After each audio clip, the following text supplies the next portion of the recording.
معروف لکھاری خلیل الرحمان قمر نے اپنے حالیہ انٹرویو میں کہا ہے کہ خواتین کا بولڈ لباس پہننا اور ان کی جانب سے پورے کپڑے نہ پہننا مرد کو ہراساں کرنا ہے اور ہمارے معاشرے میں سب سے زیادہ مرد ہی ہراساں ہوتا ہے۔ خلیل الرحمان قمر نے حال ہی میں پوڈ کاسٹ میں شرکت کی، جہاں انہوں نے ایک بار پھر کھل کر خواتین پر تنقید کی اور دعویٰ کیا کہ ان کے خلاف 35 سے 36 خواتین پیسوں کے عوض مہم چلا رہی تھیں۔ ان کے خلاف ماضی میں جو مہم چلائی گئی وہ پیسوں کے عوض چلائی گئی۔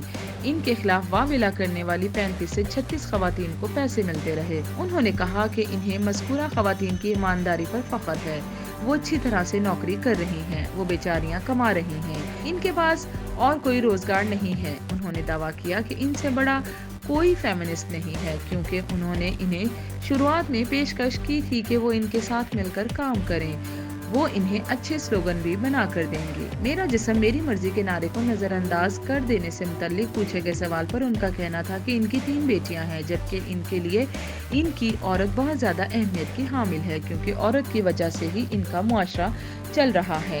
وہ کیسے اس نعرے کو نظر انداز کر سکتے تھے؟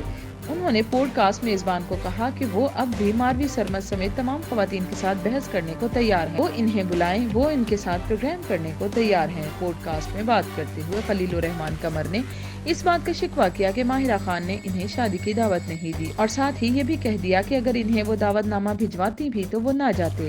انہوں نے واضح کیا کہ ماہرہ خان ان کے خلاف پیسوں کے عوض مہم چلانے کا حصہ نہیں ہے، ان کے پاس بہت پیسہ ہے۔ خلیل الرحمان قمر نے ہراسانی کی وضاحت کرتے ہوئے کہا کہ مرد لڑکی کو دیکھ رہا ہے، لڑکی کو اچھا لگ رہا ہے تو کوئی ہراسانی نہیں، لیکن جب لڑکی کو مرد کا دیکھنا اچھا نہیں لگے تو وہ ہراسانی ہو جائے گی۔ مرد لڑکی کو دیکھ رہا ہے، لڑکی کو اچھا لگ رہا ہے، کوئی ہراسمنٹ۔ مرد لڑکی کو دیکھ رہا ہے، اس کو اچھا نہیں لگ رہا ہے، ہراسمنٹ۔ انہوں نے غصے کا اظہار کرتے ہوئے کہا کہ وہ ایسے کلچر پر لعنت بھیجتے ہیں جس میں خواتین پورا لباس نہیں پہنتی۔